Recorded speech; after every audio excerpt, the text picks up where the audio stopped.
Hi, I'm Kaimani.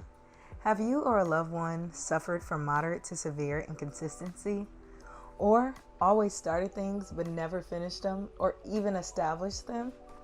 Or picked up tons of different hobbies and spent money on them but never actually stayed in them long enough to get good at them?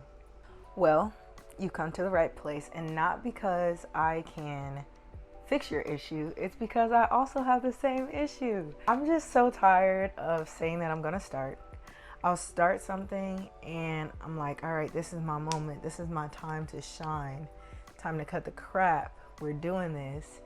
And because the foundation is not so steady, when I do start, I tend to just lose it and not be consistent.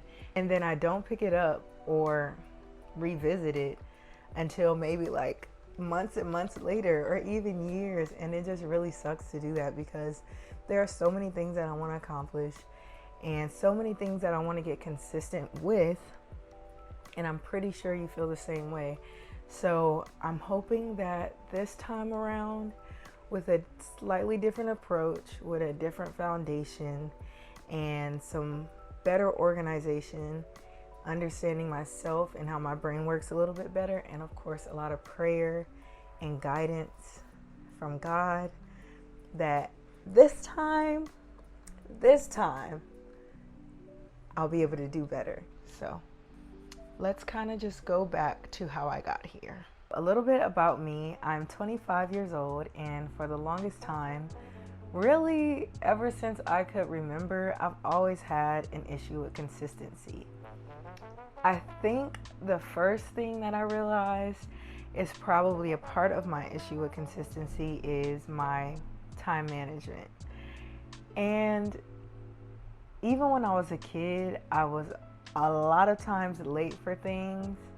For sure, I've always needed extra time on tests, and maybe that's something that's undiagnosed, but I've always gotten good grades, and every time it was something that, needed to be done, or else I would find a way to get it done.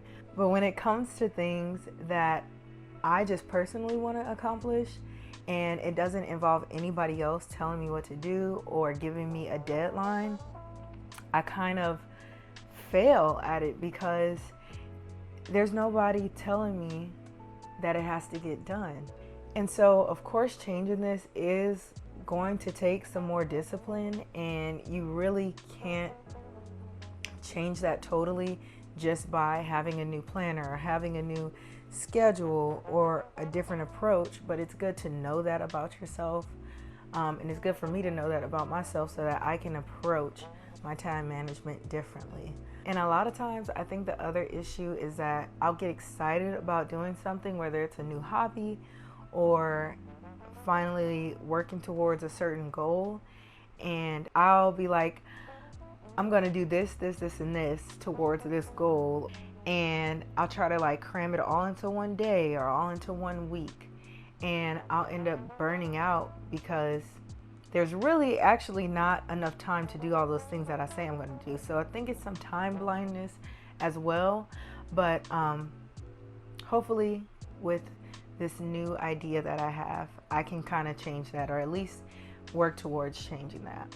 So I think the other issue that I have with consistency is that I like to do a lot of different things. Most of the time, unless you start from a young child learning piano or doing some type of art that you've been kind of structured and moved to do that one thing, a lot of creative people like me have a hard time picking one thing that they love the most. I think for me, the biggest part about this is that I've always been like, okay, I want to pick this certain thing, or I have to pick this certain hobby to monetize, or even if it's not with content creation, I have to pick this certain hobby. And I feel like that causes burnout to a certain extent, because I'll be like, okay, I'm kind of tired of doing this one thing because I like a lot of different things, and feeling like I have to do this one thing really just makes me not want to do it anymore, or at least not for some kind of gain, whether it be for money or I don't know. And I think now, instead of forcing myself to do that, I can just embrace everything, but not all at one time, or just kind of focusing more on one than the other, instead of feeling like I have to drop everything from that one hobby to do another hobby, if that makes sense. So this brings me to my next point, especially for people like me that want to be content creators. Doing away with the terrible and burnt out saying that you have to pick your niche. How do I pick my niche? And for some people it works. But for me, I can't. I just can't do it because there are so many things that I want to do. And I feel like a better saying, especially for people that have a lot of different interests, is letting your niche pick you. You can just be yourself. You can just do what you do any other day, or do the hobbies that you always like. And then people that are the same way as you, or that like those certain things that you do, will be your niche. Those will be the people that watch you and support you. And so I think that's just one of those things that kind of hold people back, because you feel like you have to pick one thing, and then for the longest you're trying to figure out what you should pick. And because you can't do that, or you pick one thing and you decide, okay, I don't like that anymore, you're inconsistent because you don't want to do it again, or you feel like you've ran out of ideas for that one thing. I think letting your niche pick you gives you more of an unlimited amount of opportunities to create, which gives you more to create, which makes it more consistent, if that makes sense. It makes sense in my brain, so hopefully it makes sense to you. I think too, what made me realize this, of course, along with prayer and guidance, was finally hearing the full quote to the Jack of all trades quote.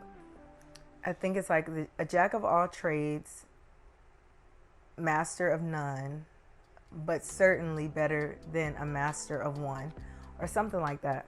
And I was like, dang, all this time y'all been playing people, telling people that they should just pick one thing. And it's like a negative, it's a negative connotation to it. And if we finish the quote, it's basically telling us that we're good. So whoever said that, Jack of all trades, the full quote, thank you for clocking that T for me, because whole time I thought I was the problem. And there are some things that I do that are the problem, but I thought that was a problem. I would literally pull my hair. I would cry. I would have breakdowns because of this. It was better than being a master of one. So I have 3 main goals that I really want to work on. And it doesn't mean that I'm not going to be working on anything else, or that I am tossing everything else out the window. But these are the goals that I'm going to be tracking. Basically, I'm saying that I have goals, but also this journey is tracking my consistency to reach those goals, if that makes sense. I feel like if I start my day off with a solid prayer and meditation grounding routine, I will have a little bit more structure, a little bit more mindfulness throughout the rest of my day, which will help with my consistency and getting things done that will get me closer to my goals. Goal number 2 is going to be creating more content, and specifically, creating more consistent content, and actually developing my YouTube channel and redeveloping my Instagram and TikTok. And my main focus is going to be on YouTube, because I feel like that's where I fall short the most.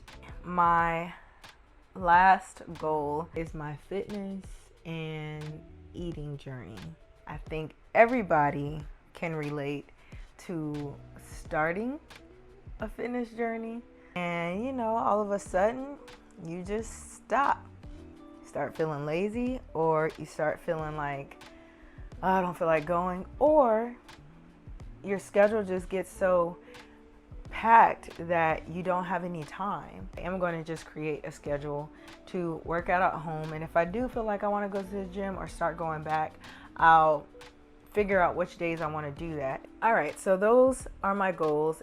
So now I'm going to show you my plan to be successful in this consistency journey. This might change, but for the most part, I think this is the best approach to what I want to do and what I want to accomplish. And I'm going to be using Notion. Notion is a notes app that has more than just a notepad. It's nice to have a centralized location for everything to be. And most likely your phone is going to be with you wherever. I'm not taking my journal or my planner in my bag everywhere I go.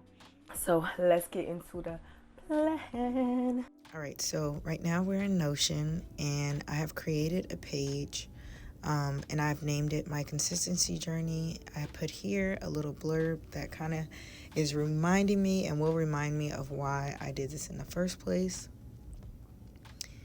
As I scroll down, I have my goals and I have that at the top of the page once again so that I can keep everything that I'm doing at the front of my mind and I don't forget why I started in the first place. I've added cleaning on, and here I have my consistency logs, and I've created these logs because I know a lot of times if I just create a planner or a calendar, I will put tasks or put things that have to get completed, but I'll forget all the different details that take a lot of time and that tend to hold me back, and I'll procrastinate, not realizing that there's actually a lot more that I have to do than I realized. For my prayer and meditation log, this is more of a mental log for myself and just making sure that I'm keeping up with what I'm saying that I'm doing. Here, every morning, I am going to log one word that I feel when I wake up before I pray, then the date, and then the start time of my prayer. So sometimes I wake up a little later and start later. And then my goal is to pray all the time before work. And then sometimes if I run out of time or I'm sleepy and I keep falling asleep, sometimes I'll finish it up right when I get to work. And hopefully this one isn't checked. So that's that, and I've organized it into the weeks and then the month. The great thing about Notion is that you can create the page however you see fit and whatever helps you visually stay organized. I like the toggles because I hate when everything is all on the same page all at once. That just confuses me and makes me not want to do anything. So here I have my content creation log, and I have separated it by the month again and then the week. And so pretty much what this is just a checklist as I go throughout the week to make sure that I'm getting things done to actually complete a YouTube video. Because a lot of times I'll think, oh, I recorded it, I'll edit it real quick, and it's never really a quick task. So I just have these pretty much basic things that need to happen for pretty much every video. And then I put in the date of when it was completed or the date, today's date of when it was started. Then I have a checkbox here and I can mark it as in progress or if it's done. They all will start as not started. And then after that, I have my food and fitness log. And the cool thing about Notion as well is that it has an AI feature that you can use for pretty much a lot of times before having to actually purchase it. But all I had to do was type in, and it might tell me that, okay, so I will type in here healthy meal ideas that are high in protein. And it literally just spat out this whole entire idea list for meals. And this can go a long way because a lot of times it's hard to think of things and you get bored and so you don't want to cook anymore. So this was helpful. And then it also helped me create this log for my eating schedule and cooking schedule. I put in the date and then I also added these tags. So this is my workout basically schedule. I kept it simple because, you know, I'm trying to do these things, but I don't want to be so unrealistically overly structured that I don't do it at all. I will see that, okay, if I'm cooking, I probably won't work out, or if I see that the meal is an easy meal to cook, I'll probably have time to. So I'll say, yes, pick that back. Tag, you know, the workout, type of workout that I'm going to do. I mostly work out at home. My husband found me a treadmill, and I have like a little cheap workout bike that I got off of Amazon, and, you know, or I'll walk. Lastly, I have my everything calendar. In the past, a lot of times I would create separate calendars or use separate planners for different goals, but I realized that a lot of times I would forget about things because they were in a different planner. And so this is a way for me to keep it all together. I have created tags, which is a property, which you can add as many properties as you want. I added a tag for pretty much the type of event. Notion has its own calendar app, which you can get on your phone as well, and you can link that database in your notes section to your calendar. Also on the iPhone, I'm not sure if it works with Android, but you can add widgets, and your calendars can be at the forefront of your phone, either on your home screen or your lock screen or wherever you put them, which I think is super cool. And your pages as well in Notion. The last thing that I wanted to mention was that, you know, we can have a plan, we can unpack our issues and figure out why we're struggling so much. But another thing that we have to do is definitely have grace with ourselves and remember to be encouraged. Don't just go telling everybody your biggest plans. Once you start telling everybody, you start getting the gratification of actually doing it. And so that ambition and that fire kind of starts to dwindle out because you're like, all right, like I'm feeling good. People are telling me this is a great idea. I thought about it too. I really am preaching to myself saying all these things because I mean, I'm going through it and hopefully it does help you as well. But stick around with me and we can encourage each other to accomplish these goals and just get better. It's time, and you know, you've probably said that before too, but it really is. It's time to stop holding ourselves back because of the different excuses. So with that being said, thanks for sticking around for this video. Thanks for watching, and I will see you next time. Bye-bye.